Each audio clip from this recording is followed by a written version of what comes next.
Good morning, everyone. Thanks so much for dropping in today. It's Message from Spirit Time, and I'm so excited today about the message that I have because the mail that channeled through this morning is still yakking my ears off. And so I feel very, very connected to this mail in spirit. He's extremely descriptive, and I'm hoping that I'll be able to get this message out to the right person. So first of all, thank you so much for sharing these messages. You know, on YouTube in less than a week, there were 2,700 views on the last message from Spirit and over 450 likes in just a day and a half on the Readings by Jay site. And so I want to thank you so much for all of your support and of course for sharing these messages, because even though, you know, we leave this earthly plane when our time is done, that soul just does not die off. It's impossible for that soul to die. And so just to let you know, the spirit is always around. The body may not be, but I'm going to tell you that spirit is always close by. And there are hundreds and hundreds and hundreds always around us. No need to be afraid, because if you can't see them, then they won't scare you.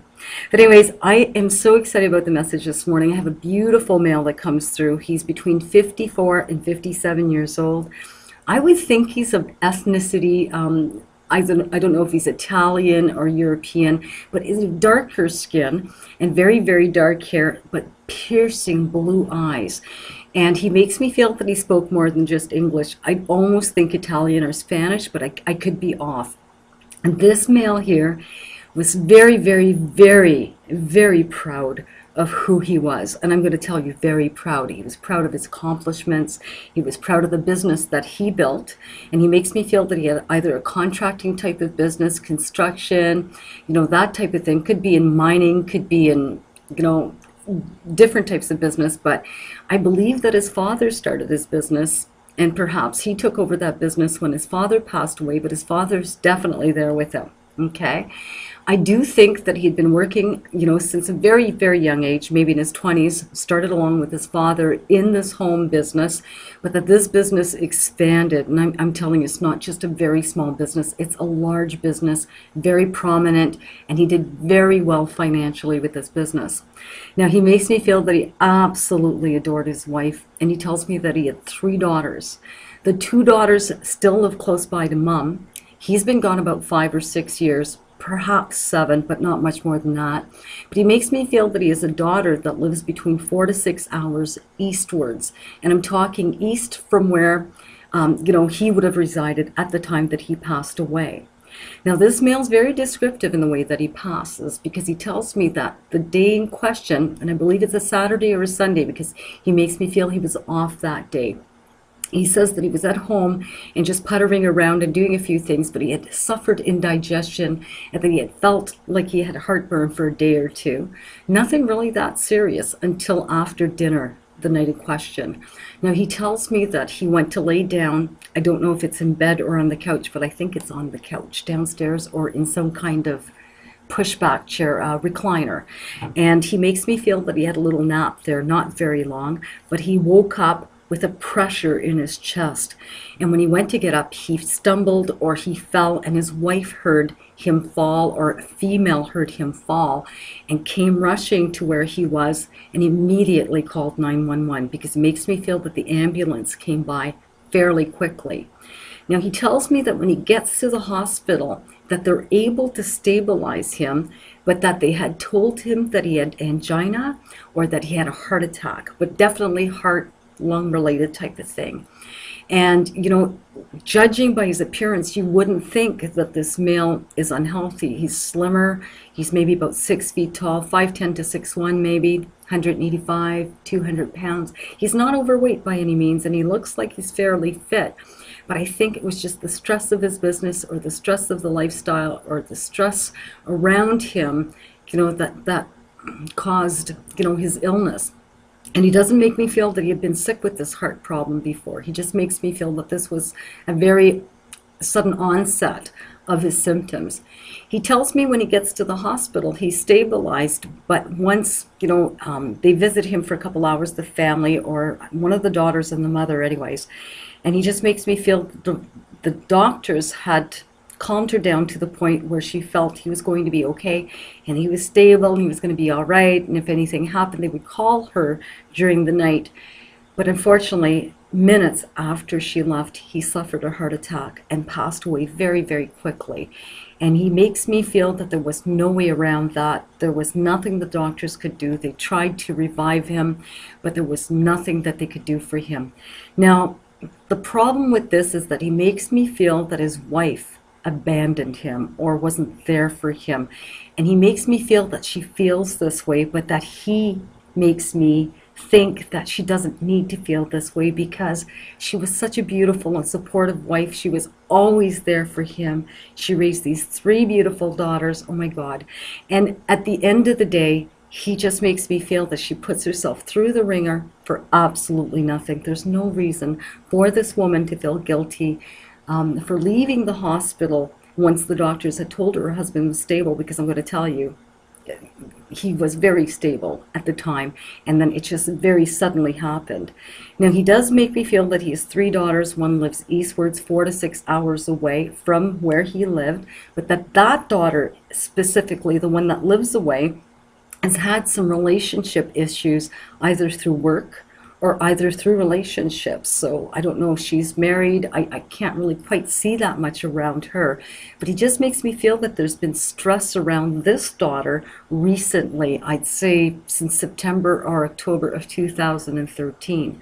He also makes me feel around this daughter that she's had recently a leave of absence of some kind, maybe 4 to 6 weeks of a stress leave around her employer, and that she's recently returned to work, but that she's really not ready to return.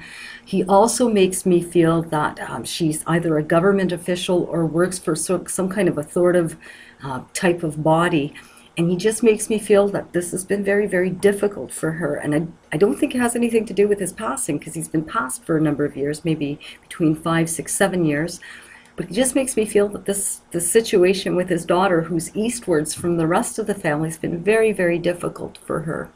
Now, he talks about May, a May connection. I don't know if it's his wife or one of his daughters that's born in the month of May, but he makes me feel very, very specifically May connection. If it's not his wife or his daughters that are born in May, it has to be some kind of anniversary or something extremely important that stands out in the month of May. And I'm not talking about Mother's Day or these types of things. He makes me feel very, very specific to this family. He also talks about the 19th and the 29th, but I don't think it's of May. And he makes me feel that those 2 dates are very, very important.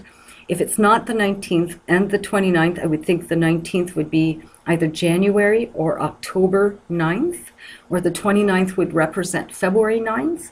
Or if I were to switch the numbers around, I have September 1st or 10th, or September 2nd or 20th, but there's something to do with these dates, 19 or 29. He also makes me feel that, he really, really had to go. And the reason he had to go was that the type of heart attack he had would not have been able to, they really couldn't do anything. And so it was just such a severe attack that there was extreme damage to the heart muscle. And so he just makes me feel that he couldn't have survived that. He makes me feel that had he survived something that, that intense, that he would have had too much of a recovery time, or that there would have been burdens around his recovery, and that he would have eventually passed away a couple months after that, just the same. And so there's just, it's just happened that way. It's unfortunately, we can't change these illnesses, and sometimes, we can go so quickly. I mean, we can walk out of a building and an air conditioner could fall on our head, and that's the end of us. But this male here wants his wife to know that he absolutely loved her, adored her. She was supportive. She was always there. He calls her, and I think it's Bella, so I almost think it's Italian or Spanish. He also makes me feel that she's, lost a little bit too much weight since he's passed away. And I don't know, he jokes around. He makes me feel he likes a little meat with his potatoes. If you can understand what that means, he just likes a little bit more voluptuous wife than a thinner wife. So he makes me feel that she was a little rounder at the time that he was still here on this earthly plane. He just loves her, and he wants you to know that he's always around. He talks about Mark or Marcus or Marky, Marcel, maybe. It could be M-A-R, Morris. If it's a different language, I really can't get the name, but there's an M, A, and an R. It could be Mario, but M-A-R in that name, they acknowledge that. So I don't know if it's like a brother or someone around him, but he also wants to acknowledge that. He also makes me feel that there's a female connected to his wife, so I'd almost think it's his mother-in-law, having to go for some kind of scope or something to do with investigating down the throat into the stomach, but he doesn't make me feel it's all that serious. He sends a lot of love, and he wants you to know that he's always around. So thank you so much for honoring him.